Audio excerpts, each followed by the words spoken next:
Good afternoon, everyone. Welcome to today's Story Survive program with Wendy Sandler. My name is Sydney Yeager, and I'm the Public Programs Coordinator at the Museum of Jewish Heritage, a living memorial to the Holocaust. Now in its 25th year, the museum is committed to the crucial mission of educating our diverse community about Jewish life and heritage before, during, and after the Holocaust. As part of that mission, our programs illuminate the stories of survivors, broader histories of hate and anti-Semitism, stories of resistance against injustice, and more.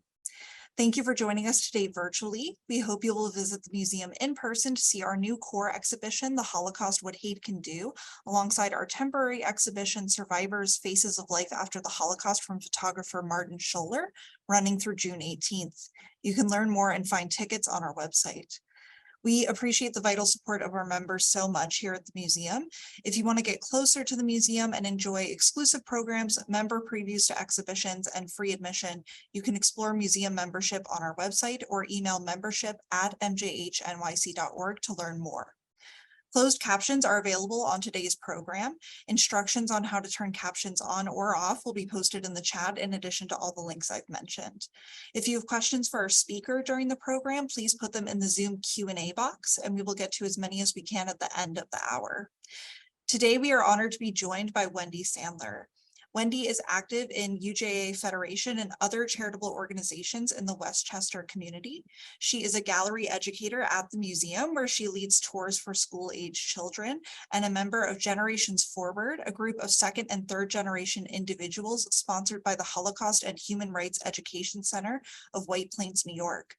She lives with her husband, Neil, in Mamaroneck. They have 2 sons who graduated from college and are working in New York City.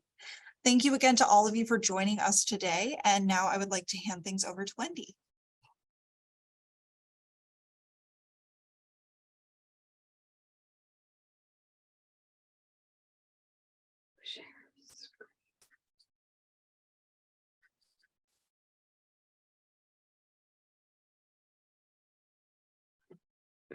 Good afternoon.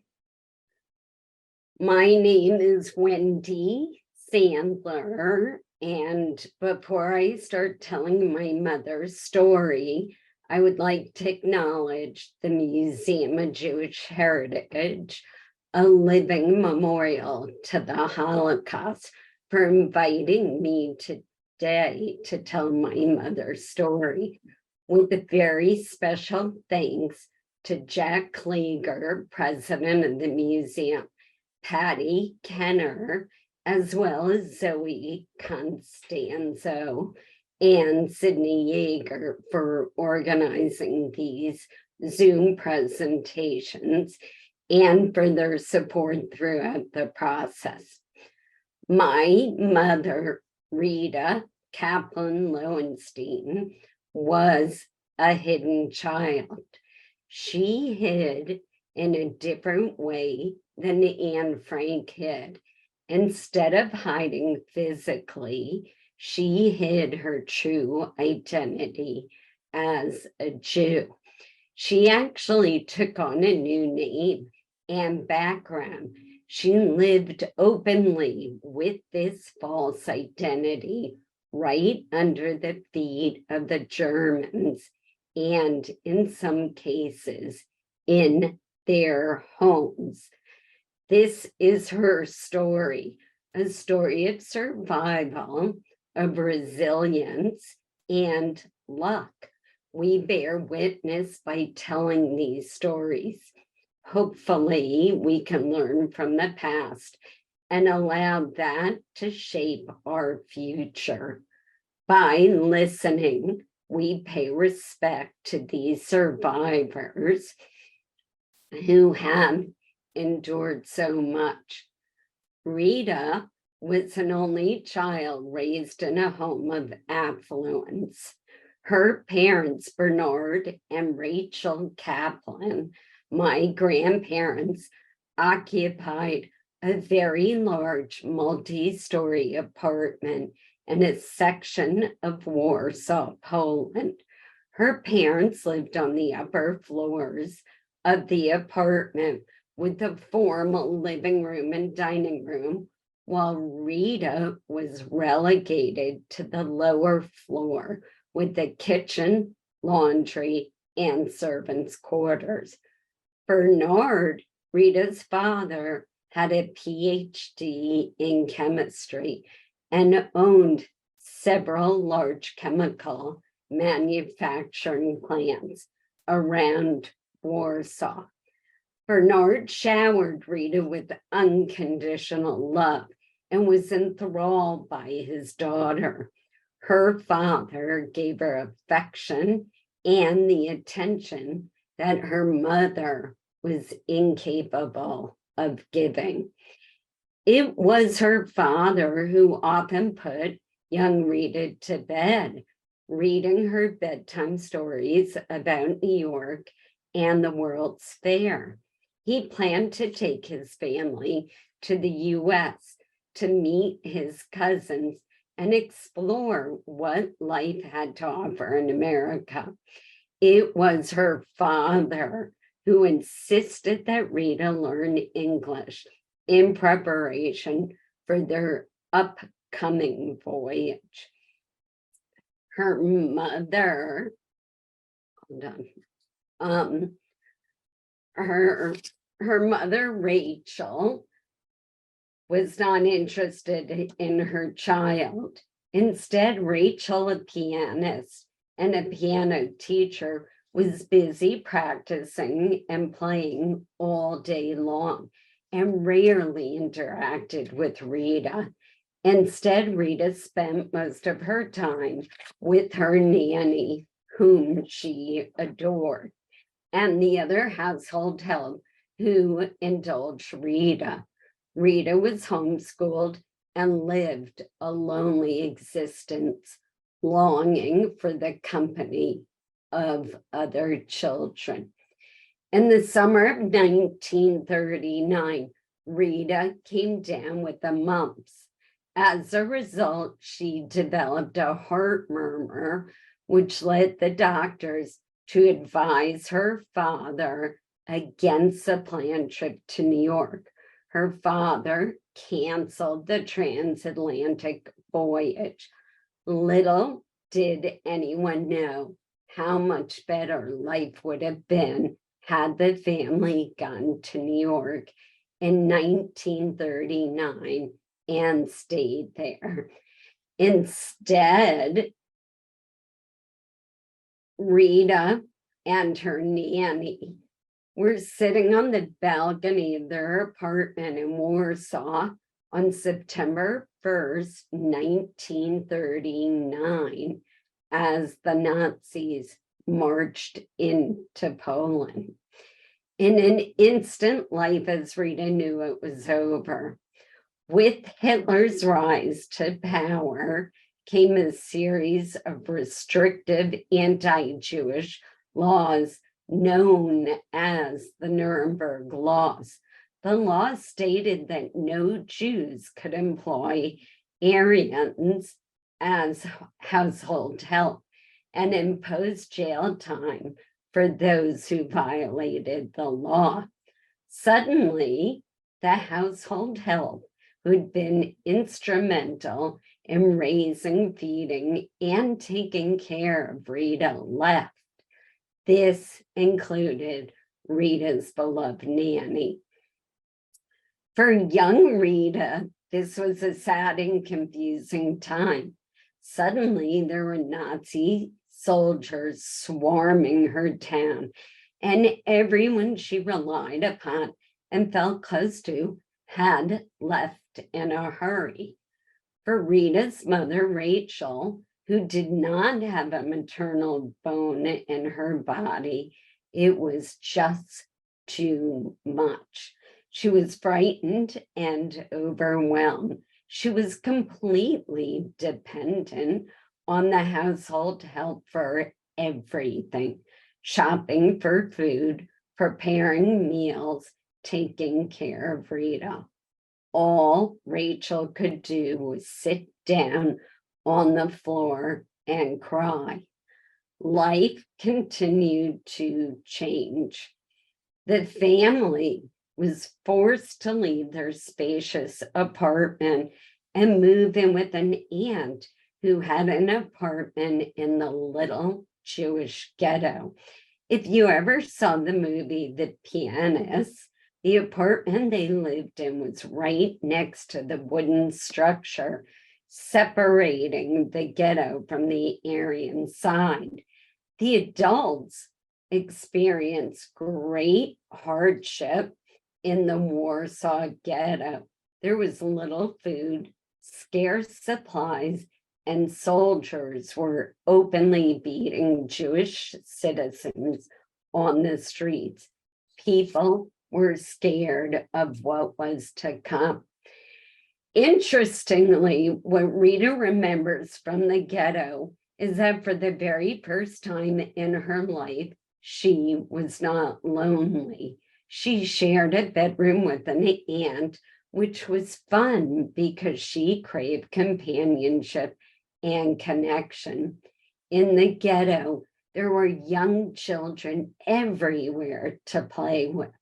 Rita even attended school for the first time with other children. Rita recalls with a smile that while the German soldiers thought that school children were rolling bandages for the war effort, in fact, the Jewish school teachers gave secret lessons in English and math. Anytime the kids heard the secret code, the children quickly hid their books in the floorboards under their desks. Despite the lack of food, the crowded conditions, and watching the Germans beat or kick the Jews on the street, mostly my mother remembers this as a time of adventure and excitement. Through the Judenrat, the governing body of the ghetto, Bernard, Rita's father, became friendly with the well-respected Janusz Korczak, who ran the largest orphanage in Warsaw. Rumor had it that Janusz Korczak had obtained special permission from the Nazis to take the orphans by train to England. It was called the orphan train. Rumor, Rita's father, sensing the mounting hardships and danger in the ghetto, begged Janusz to save Rita's life and take her with him to England. He wanted a better life for Rita, and he realized this was impossible in Poland. Janusz Korczak knew the trip out of Poland was at great risk, one he was willing to take for the sake of children who were orphaned, but not for Rita, who could be with her parents. He convinced Bernard that Rita was better off with family. Janusz's assumptions proved correct, as the Germans intercepted the orphan train and sent Janusz Korczak and 200 Polish orphans to Treblinka. No one survived. In late August of 1942, Rita was 9.5. Her father knew it was time to leave the ghetto, so the three of them left via secret underground tunnels dug through cellars during the darkness of the night. They traveled by trains, dressed in peasant clothes, so as to not attract the attention of the German soldiers who patrolled the trains. Rita and her parents relocated to the town of Klimentov, Poland, where Rachel's brother lived. Life was good in Klimentov because there was a house to live in, children to play with, and plenty of food. Rita's uncle was a town doctor in Klimentov, and he warned the family of an upcoming pogrom. Rita's uncle urged them to hide by obtaining a false identity so no one would know they were Jewish. Bernard purchased forged identity documents with non-Jewish names for Rita and Rachel. Both my grandmother and my mother had fair skin and blue eyes, which made it much easier for them to pass as Aryans. And as they did not look like typical Jews, Rita always said it was her blue eyes that saved her. Rita was only 10 years old at the time, and she was not aware of all the private conversations going on among the adults in her life and the plans that they made. Imagine Rita's surprise when one day her parents told her from that day forward, she would be known as Krystyna Gronowska, which was a Polish Christian name. Rita never liked her birth name, so she thought this would be fun. Her mother, Rachel, now would be known as Franca. Rita became frightened when she was told by her parents to never admit her real name to anyone, also to never admit she was Jewish. Her parents told her they would pretend to be Christian. Where were they to go? Who would help them? And what was to become of Rita's father? Once again, luck played its hand for Rita. Rita's nanny had a sister, Zoza, who lived alone in a one-bedroom apartment in Lvov, Poland. For a large fee, Zoza had agreed to shelter only Rita and her mother, not Bernard, while they waited to figure out the next steps. Let me just see some, the next steps in their journey. The apartment was filled with books, and Rita, who is a strong reader, occupied herself all day reading cookbooks and taught herself how to cook with what little food they had. Often it was potatoes, whether fried, boiled, or mashed, and on a good day, horse meat was considered an indulgence. At dusk, Rita and her mother could leave the apartment and go out across the street to the park, but only for 20 to 30 minutes each day. Rita could not attend the local school or interact with other children in the park for the fear of being discovered as Jews. 8 months later, Zoza started dating a man who was not at all happy about the supposed relatives who were sharing her apartment.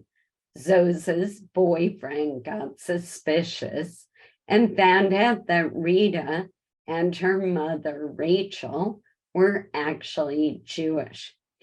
The boyfriend took one look at Rita and Rachel's forged documents, decided they were not good enough, and offered to secure more authentic ones for a very large sum of money. Rachel gave him the money, the papers never appeared, and the tensions between Rachel and her boyfriend rose higher. One night, after Rita and Rachel returned to the apartment from their nightly visit to the park, men claiming to be the Gestapo were waiting to meet them. They started to beat Rachel and advised her never to return to the apartment. Rachel and Rita fled immediately, leaving behind everything they owned, except the money and jewels, which luckily were sewn into Rachel's coat lining. They traveled by train to Breslau, Poland, dressed as peasants with their false identities. They stayed in Breslau for a few weeks, trying to figure out their next steps, and finally decided to move back to Lvov, to a different part of town. With luck, Rita's mother got a job cooking for a German couple in Lvov. It was an ironic twist of fate, since Rachel, the woman who sat on the floor and cried, not knowing how to care for her own home and family when her help left, was now employed herself as a maid and a cook. Now she not only knew how to do these tasks, but was also acting purely on maternal instincts, doing all she could to ensure the safety and welfare of her daughter. Rita was not allowed to leave her room, interact with other children, or read. She remembers this as an especially difficult and depressing time. Finally, this couple were reassigned, and they recommended their cook to another German officer and his young wife. This second couple wondered why the child, Rita, was not in school, and thus enrolled her in the local school, a Catholic convent. So Rita Kaplan, a Jewish girl from Warsaw, Poland, entered the convent under her false identity as Krystyna Gronowska. Eventually, the priest at the convent took an interest in Rita, who excelled at the prayers and Catholic rituals, yet never smiled. And the priest asked to meet Rita's mother at his house for tea. Rachel was frightened, as she didn't know enough of the New Testament to meet with the priest, and yet she couldn't say no. This priest had guessed that Rachel and Rita were Jewish, and courageously offered to obtain a fake baptismal certificate for Rita and more authentic papers for Rachel. He also tutored Rachel in the appropriate things to say and do in front of the Germans. There were many people like this priest, who was an upstander for the Jews and risked his life to protect them. One of my mother's biggest regrets is she did not nominate this priest to be recognized as righteous among the nations at Yad Vashem.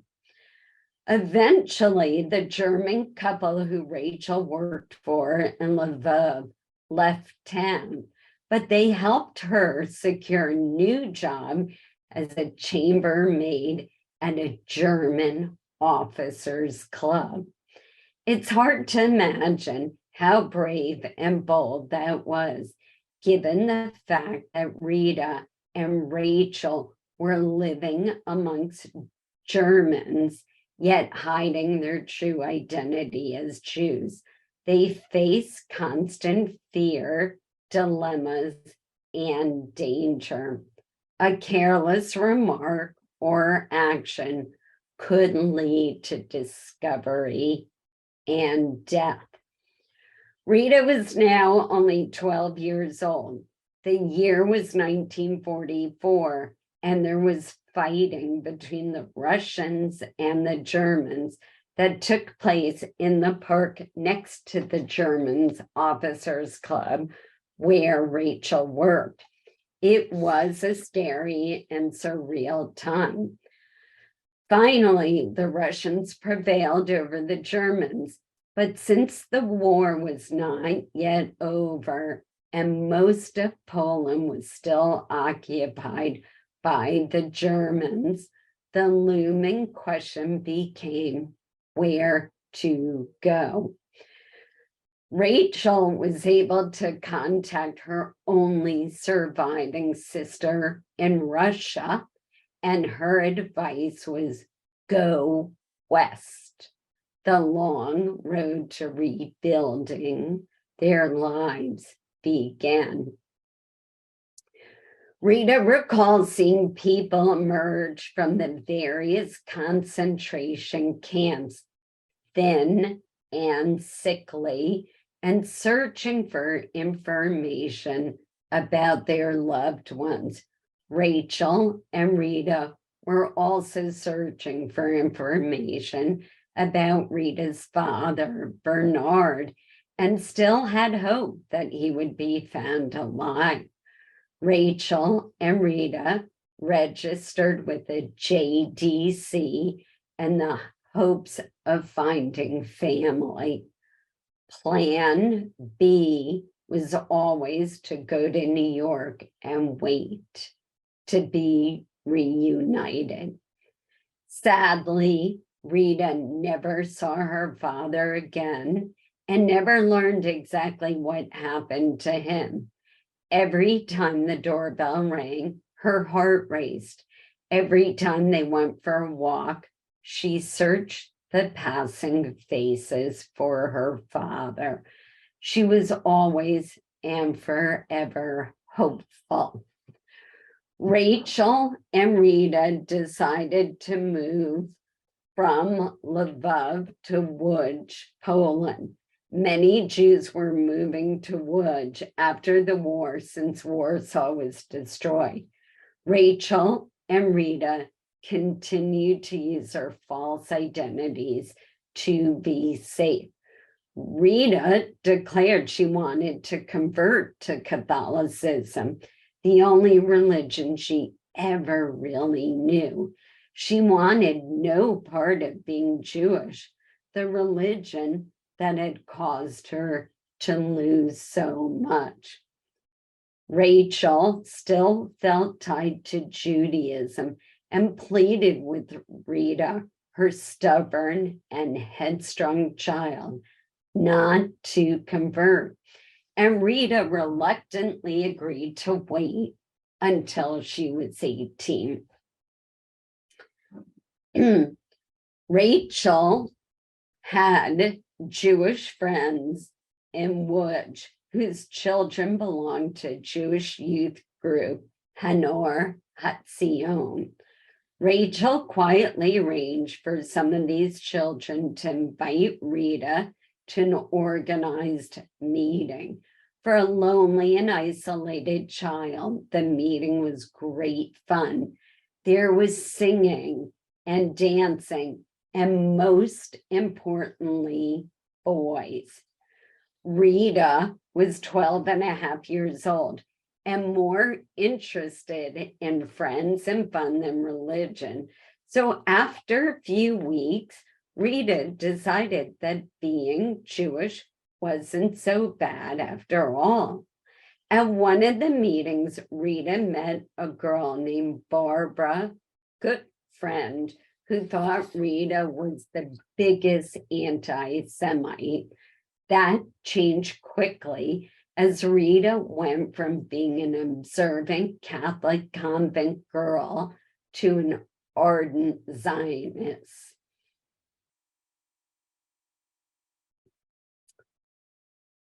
Within a year, in November of 1945, Rachel and Rita's papers came through from the JDC which instructed them to go to Paris to wait their visas. Rita was 13 years old and didn't speak a word of French. Luck once again played its hands as Rita's best friend from Poland, Barbara, had an older sister who relocated to Paris after spending her war years hiding in the sewers. She was able to secure a small apartment for Rachel and Rita and help Rachel find a job as a cook in a Jewish orphanage as a means of earning an income. 4 months later, Barbara, who had spent her war years hiding under her maid's bed, and her mother moved to the same small apartment building, 1 floor above Rachel and Rita. The 2 girls, Rita and Barbara Basha, became inseparable, often wearing matching clothes and dating boys who were best friends. My brother and I are still very connected with Barbara's sons and consider them family.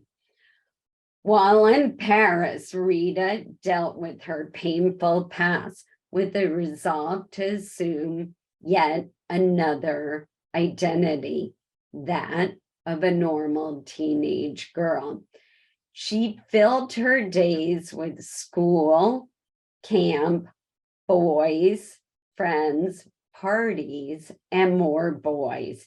She affiliated with Hanor Hatzion, the Jewish youth group she had enjoyed so much when she was in Poland. Many of the teenagers in this group were survivors, and hearing their stories of survival was a revelation to Rita. These years in Paris were happy for Rita as she formed close friendships with people her age for the first time in her life. But sadly for 18-year-old Rita, this normal teenage life was short-lived. Only 5 years later, in November 1950, Rachel and Rita were on the move again when the pair boarded the SS Liberte bound for New York, thanks to the efforts of Hayes and relatives who sponsored them. Rita disliked New York intensely. She was lonely, missing her life in Paris, but also her homeland, Poland. She felt lost. Rita had been through so much during her short life. She'd been on the run for years with a false name and identity, lived in fear for her life that someone would find out she was Jewish, and had no idea of what had become of her loving father, whom she so longed to see again. Following an 8-month leadership mission to Israel through Hanor Hatzion, Rita knew it was time to take on yet another new identity, that of an American. She did that by moving forward to create a better life. At night, she attended classes at City College of New York, and during the day worked as a bookkeeper for an accounting firm. Through a chance meeting, Rita met Richard Lowenstein, and what followed was a whirlwind romance, fast and exciting, which led to 54 years of marriage, 2 children, and 5 grandchildren. My parents, Richard and Rita Lowenstein, moved to Westchester and settled into steady and stable American life. Finally, the new normal life Rita had craved for so many years. She was married, settled down with a family of her own, a home, and plenty of food for all. She had fully taken on her American identity, and with each passing day, memories of Poland and the war years got pushed away. Rita never wanted to focus on those painful and difficult years of her past. She didn't want to be thought of as a perennial survivor or to burden her children with her Holocaust experiences. And so she never discussed them with us. When asked about her foreign accent, she often replied that she was from Paris. It was just simpler that way. She had so longed for normal teenage life, free of pain and suffering, and she was determined to give that to her children. In 1993, with strong encouragement from my father, brother, and me, Rita returned to Warsaw with the group, the Jewish Foundation for Christian Rescuers, to revisit her past. While there, she experienced hostility and anti-Semitism and finally understood that as one of the last generations to bear witness to the horrors of the Holocaust, she had an obligation to speak out about her experiences. Upon returning from Poland, Rita joined the Hidden Children Group, which is now associated with ADL, and also joined the founding board of the Holocaust and Human Rights Commission. She gave her testimony to the Fortunoff Archives at Yale and also to the Steven Spielberg Shoah Foundation. My grandmother, Rachel, never learned English, remained fearful and pessimistic, and never trusted anyone. She never remarried and lived in the past, not letting go of her memories.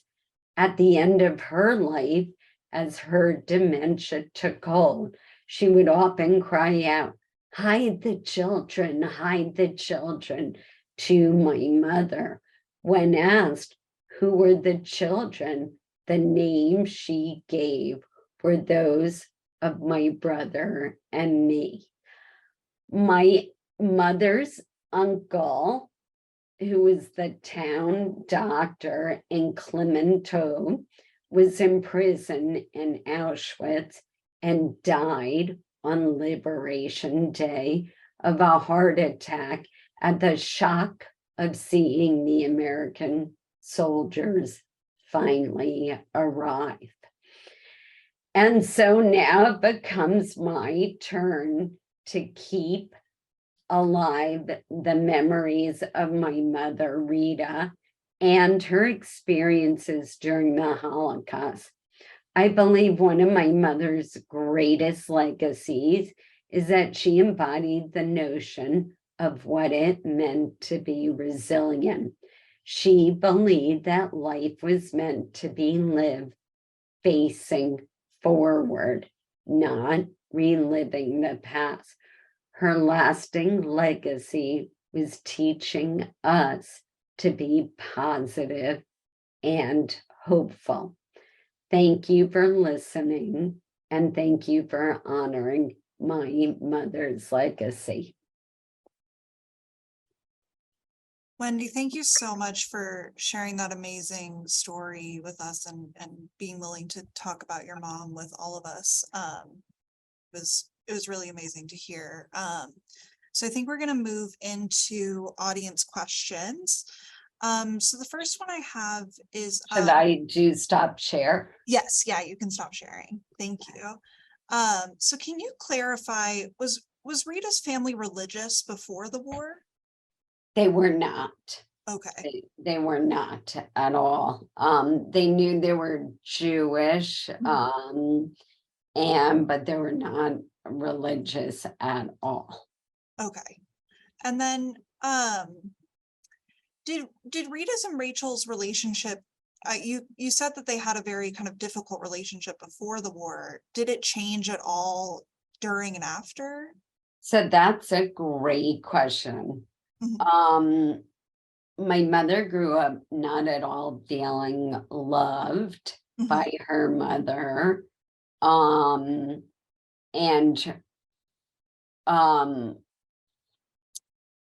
my mother was raised by, the household help until they left. And it was a very sort of, my grandmother had no interest in my mother. Mhm. But when they had to escape and they were on the run, my grandmother stepped up and she did what she had to do to protect her daughter.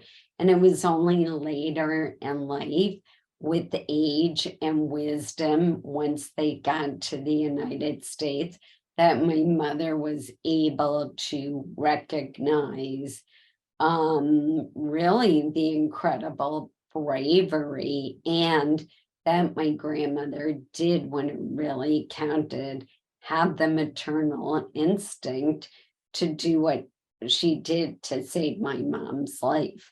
So, and in the end, our family very much took care of my grandmother till she died, and she was in the Hebrew home for the aged in Riverdale. Mhm. But my grandmother could never assimilate. She could, she lived in the past and she couldn't move on. And Yeah, yeah, that's very tough. And but also, I wonder if you could clarify a bit. It seems like they had, a pretty active life in Paris after the war. And, you said that Rita had a lot of friends and it sounds like Rachel had a job. So can you talk a bit about the decision to leave Paris? And, was that because of familial ties? Can you clarify a bit? um, there was family in the United States, my grandfather's family, who were sponsoring Mhm. my grandmother and my mother through the JDC and Hayes, Mhm. and they were in contact. And my grandmother and my mother always knew that plan B was to get to New York and hope, they always had hope that my grandfather somehow survived. And they always knew that the plan was to get to New York and hopefully they would be reunited. But they knew that they needed family and they needed, my mom would have stayed in Paris happily. She loved Paris. But for my grandmother, she needed to get to family and her support system. So, and she knew that's what her husband wanted. Right. And then if there was any chance of them finding each other, it would be in New York. Mhm. And can you talk a little bit, and also just clarify a bit, like, why was Bernard not able to get false papers for himself when he got them for Rita and Rachel? Because he was a famous chemist. He was Uh-huh. very, very well known. Mhm. And because he was on the Nazis' radars, because he was running chemical plants, Right. and because he was circumcised. I see. Okay. So yeah, so he was too well known to go into hiding. Too well known, and yeah, it was just too hard. And I mean, I think my mom has two. My mother's no longer alive. She died in August of 2020. But her two biggest regrets were that she never went back and found the priest who, at great risk himself, falsified baptismal certificates and papers for my grandmother and my mother. That was her one regret. And we have no idea what happened to my grandfather. We Mhm. think he was shot up in the north in the forest and a big open pit, but there's been like no trace of him. Mhm. And so that's hard. Yeah, no, that's so difficult. So, you talked about how your mom was very reluctant to share her story after the war. But can you talk about how you ended up learning about her story and what it was like to hear that for the first time? Um, so my older brother's name is Michael. Mhm. My name is Wendy. My mom wanted to, and we had a little brother who didn't survive. His name was Peter. Mhm. We were the Peter Pan family because my mom wanted to embrace everything American, Yeah. and she just didn't want to relive her war years and her trauma. She didn't want to project that on us. Yeah. My mom was a very positive and outgoing person, and Mhm. she wanted us to grow up as normal American. And people would say to my brother and I, your mom's got a funny accent. Where's her accent from? But we didn't hear it because she was our mom. Right. And we would say, Mom, people are asking, where's your accent from? And she would just say Paris because it was easier. Yeah. It didn't open any question. It wasn't really till she went back, till my brother had kids and I had children. And she went back on that trip in 1993. She Mhm. went back to Poland and she experienced anti-Semitism and hostility, Mhm. and also being in that group. She realized the responsibility that she had, because people were saying the Holocaust didn't happen and there were so many deniers, Mhm. that she realized she had to step up and speak about it, and that she had to tell her story and put her face behind it, because there were too many people out there saying that never happened, that's a farce, they're making this up. And she also realized that Holocaust survivors were dying, so Mhm. she was a youngster, and so there were a number of people in Westchester who got together and they formed the Holocaust and Human Rights Commission. And then one of them, they were a very active group. One of them gave testimony to Yale and Mhm. invited my mom to give testimony to Yale, and somebody else was giving testimony to Steven Spielberg. So we're like, Mom, you got to do it. Mhm. But I think a lot of it was the birth of the 5 grandchildren, my brother's 3 and our 2. Mhm. And she realized it was important to preserve this for her grandchildren. Yeah. Yeah. I mean, that's amazing that she made that decision. And, and we all really appreciate it. Um, so I think we have time for about like 1 or 2 more questions. But I wonder, how do you feel that being the child of a survivor has impacted you? I mean, you obviously volunteer with many organizations that work with 2Gs and 3Gs, and you volunteer here at the museum. But I wonder, are there other ways that you feel that this has impacted you?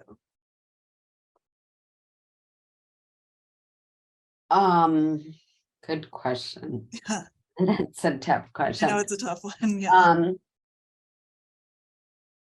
I am involved in a lot of organizations, but this is my calling.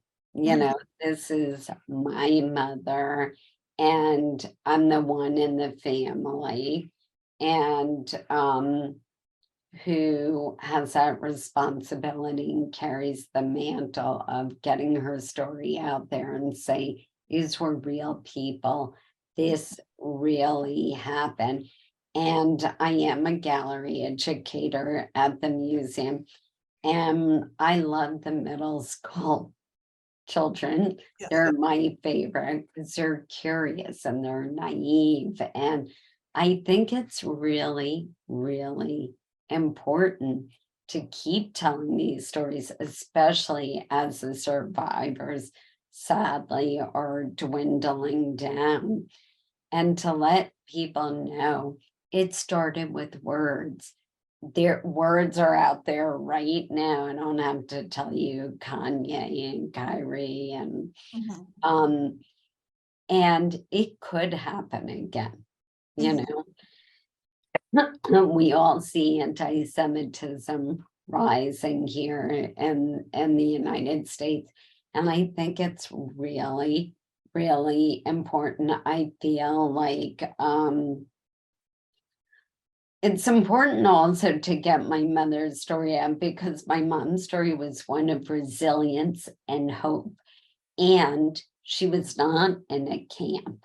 Mhm. So although they suffered through, they had dark days and hard days where they were cold and hungry and on the run and they were beaten and they lost everything.